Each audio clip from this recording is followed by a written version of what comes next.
నమస్తే అందరికి, ఎట్లున్నారు? నేనైతే మంచిగా ఉన్నా. నువ్వు? అదే సినిమాకి వెళ్ళే ముందు ఎందుకు సినిమాకి వద్దన్నాను? ఇగో రివ్యూ నేను పోతుంటే కార్లో పోతుంటే చూసిన వెళ్ళేటప్పుడు ఎవడో డాకు మహారాజ్ని డోకు మహారాజ్ అని పెట్టిండు. డోకు మహారాజ్ లా ఉందా మూవీ? అవన్నీ నమ్ముద్ది, టైటిల్ అట్లా ఉంటుంది, లోపల వేరే ఉంటుంది మ్యాటర్. సో మొత్తం సినిమా చూసినాక నీకు ఏమనిపించింది? నేను కొట్టాలనిపించింది. అందుకు లేకపోతే సినిమాకి పోతుంటే వద్దు వద్దు వద్దు ఆల్రెడీ టికెట్ బుక్ చేసినాక సినిమాకి వద్దని పట్టుకుంది. మరి అందరు నెగటివ్ గా రివ్యూస్ రాస్తుంటే నాకు అర్థం కాలే, బాగోదేమో అని వద్దన్నా. అంటే ఇప్పుడు రివ్యూస్ రాస్తారు, మనం కూడా రివ్యూ చెప్తాం, కానీ చూస్తే వాళ్ళ ఒపీనియన్ వాళ్ళు చెప్పాలి. అంటే మనం జెన్యూన్ గా చెప్తాం కదా, బట్ నిజానికి మూవీ ఎంత బాగుంది.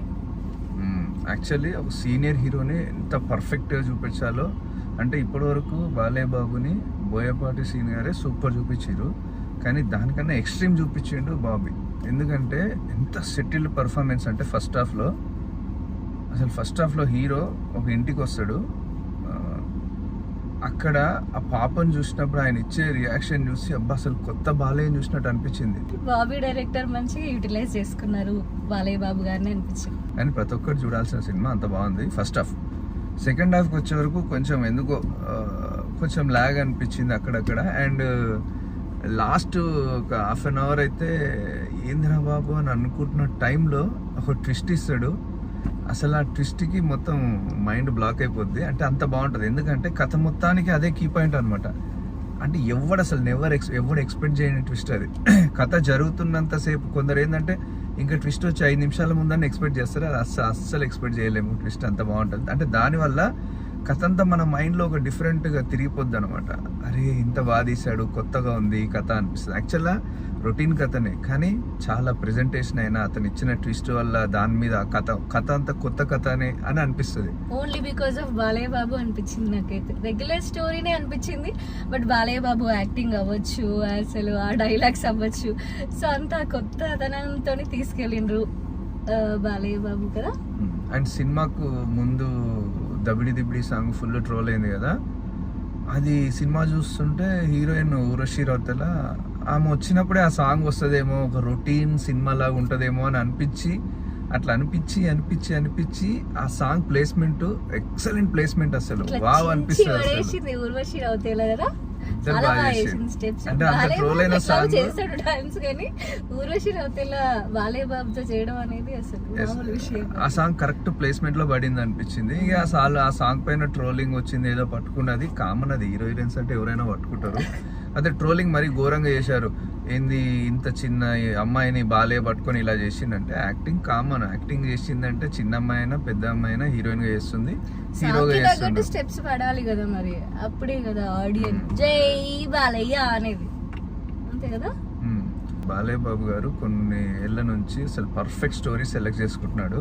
స్టోరీస్ కరెక్ట్ సెలెక్ట్ చేసుకుంటున్నాడా, డైరెక్టర్స్ ని కరెక్ట్ సెలెక్ట్ చేసుకుంటున్నాడా అనేది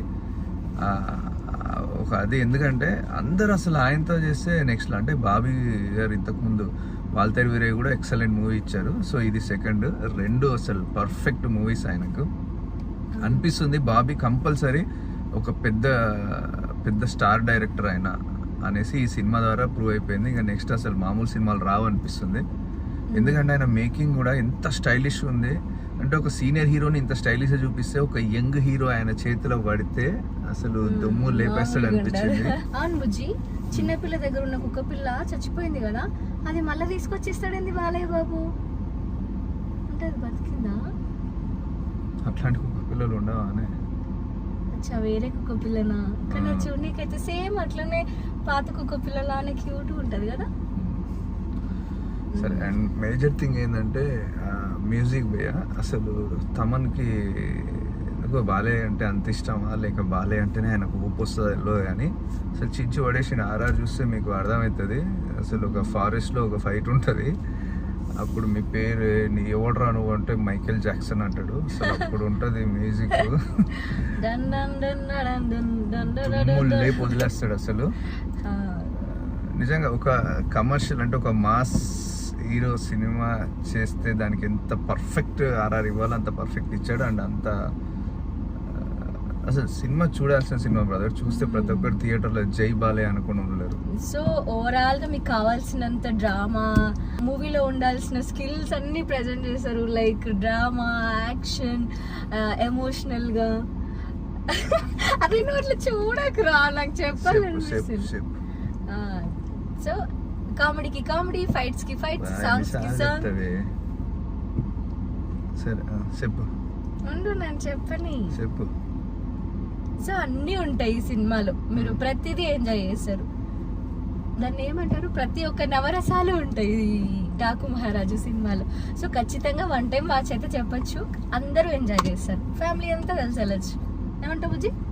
1 టైం వాచ్ అండి, 2 సార్లు చూడొచ్చు. సరే మీకు నచ్చితే మళ్ళీ చూడండి. చలో రైట్ అంటాం మరి, టాటా.